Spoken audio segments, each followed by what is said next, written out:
La palabra con nosotras, con nosotros. Una reflexión de la palabra cotidiana en diálogo con el acontecer de la comunidad universitaria.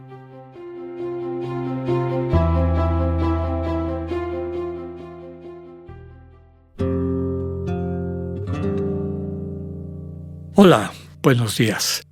Bienvenidas, bienvenidos a la palabra con nosotras, con nosotros. Hoy jueves 28 de septiembre, seguimos en la semana 25 del tiempo ordinario y leeremos los siguientes versículos del capítulo 9 de Lucas, es decir, versículos 7 al 9, que están vinculados a la lectura que hicimos el día de ayer. Ayer veíamos este envío de los discípulos del Señor Jesús, de los 12, en los cuales estamos también representados, evocados, convidados, todas y todos nosotros. Y ahora vamos a ver una escena interesante y vamos a tratar de entender por qué Lucas la pone aquí y la pone a su estilo. Es esta curiosidad de Herodes por conocer quién es el Señor Jesús. Dice el texto: en aquel tiempo, el rey Herodes se enteró de todos los prodigios que Jesús hacía y no sabía a qué atenerse, porque unos decían que Juan había resucitado, otros que había regresado Elías, y otros que había vuelto a la vida uno de los antiguos profetas. Pero Herodes decía: a Juan yo lo mandé decapitar. ¿Quién será, pues, este del que oigo semejantes cosas? Y tenía curiosidad de ver a Jesús. Palabra del Señor. Les comentaba que esta es la versión de Lucas en Marcos y en Mateo, sobre todo en Marcos, que comentábamos al inicio de la semana. Es mucho más detallado en sus escenas. Cuando aparece esta curiosidad o interés de Herodes por enterarse de quién es el Señor Jesús, introduce toda la escena del martirio de Juan, ¿no?, que Lucas, con su estilo, deja afuera. Lo dice de una manera muy sutil, no nos habla de aquella escena horrenda del cumpleaños de Herodes que termina en una escena macabra, con la cabeza de Juan el Bautista, etc.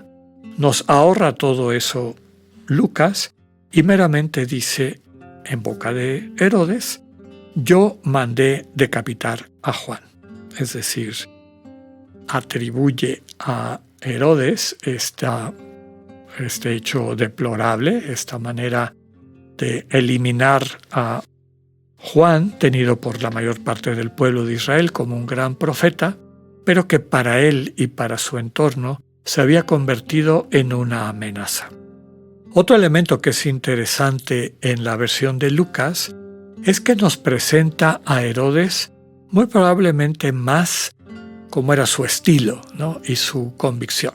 En los otros evangelios es Herodes el que duda.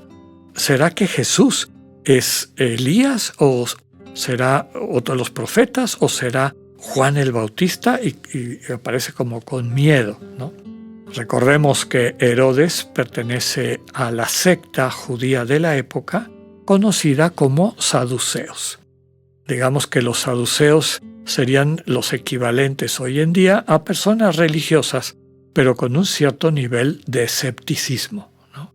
No creían en la resurrección, creían la vida que hay es esta, y aquí es donde se recibe castigo y premio. Claro, una ideología pseudo-religiosa muy cómoda para quienes tienen o detentan el poder y la riqueza, ¿va? O sea, soy rico y soy el rey, pues porque algo bueno habré hecho y Dios me está bendiciendo. Y todas estas personas que están sufriendo y que viven en la pobreza o la marginación, pues algo habrán hecho porque Dios los está castigando. Y pues no me preocupo de lo que venga después, ni de las consecuencias de mi egoísmo, pues porque no existe una vida después de esto. Esa era la ideología de los saduceos.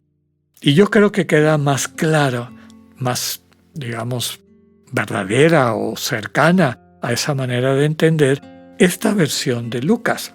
Porque aunque la gente dice que puede ser que Jesús sea Elías, etc., o Juan resucitado, este rey, que además es escéptico, como saduceo, dice, a mí no me hablan de resurrecciones, yo a Juan lo mandé decapitar.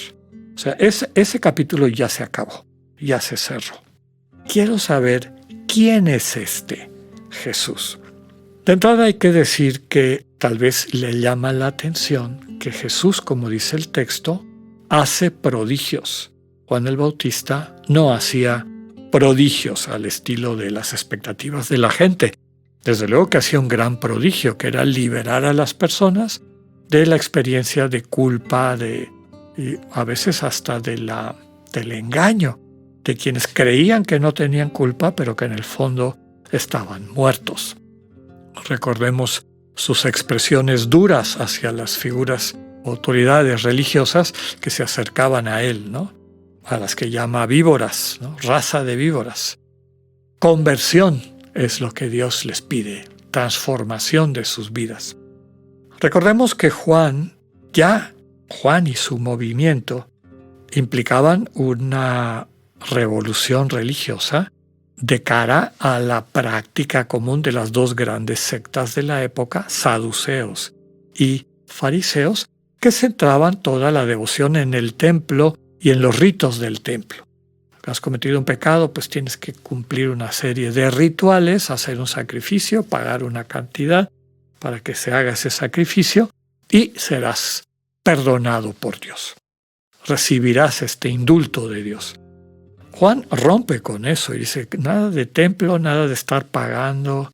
Lo que tiene que cambiar es tu corazón. Arrepiéntanse, cambien de dirección, cambien de énfasis en sus vidas. Y finalmente eso lo puedes hacer en cualquier lugar. Recordemos que Juan bautiza, es decir, sumerge en las aguas del Jordán de manera simbólica. Desde luego que no tenía una pretensión de algo como lo que nosotros tenemos hoy por hoy en la doctrina de nuestros sacramentos, que tiene algo de simbólico, pero además vinculado a esta presencia activa de Jesús en nuestros sacramentos. Pero para Juan era un símbolo, y para la gente un símbolo muy fuerte. El agua que lava, el agua que limpia. Entonces, la figura de Juan, desde luego, tenía similitudes, pero también grandes diferencias con Jesús. Lo que le llama la atención a este rey escéptico es ¿quién será este Jesús? Dicen que hace prodigios. Yo, la verdad, pues no estoy tan seguro. Ojalá que lo pueda yo conocer. Y como escéptico, pues que me demuestre, a ver, que me haga un milagrito. Ya veremos más adelante en el Evangelio de Lucas. Esa es la pretensión de Herodes cuando tiene al Jesús apresado frente a él. Demuéstrame eso que dicen de ti. Hace rato que quiero ver si eso existe, si eso es cierto, y quiero que tú me lo muestres, me lo manifiestes. Finalmente, vale la pena que recuperemos una de las frases de aquí como algo importante. La necesidad de ver a Jesús o de acercarnos a Jesús, que está en el fondo de toda la propuesta de los evangelios. Y hemos dicho que cada uno de los evangelistas, en un contexto cultural y desde luego también con una psicología propia y particular, elaboran este camino de develamiento del misterio de Jesús. Pero es solamente un vehículo para que podamos nosotras y nosotros dejar que Jesús se nos revele. El texto, las escenas, pues sí, son el vehículo, son el contexto, pero la experiencia profunda es absolutamente necesaria y cada quien la tiene que vivir. Este encuentro con el Señor Jesús que termina ese proceso de revelación indicándonos quién es. Recordemos que en unos pocos versículos más adelante, el Señor les va a voltear la pregunta a los discípulos. Primero, ¿quién dice la gente que soy yo? Pero sobre todo, ¿quién dicen ustedes que soy yo? Ojalá que podamos responder desde lo que hemos experimentado en nuestra propia conciencia de la revelación del Hijo de Dios. Que tengan un buen día, Dios con ustedes.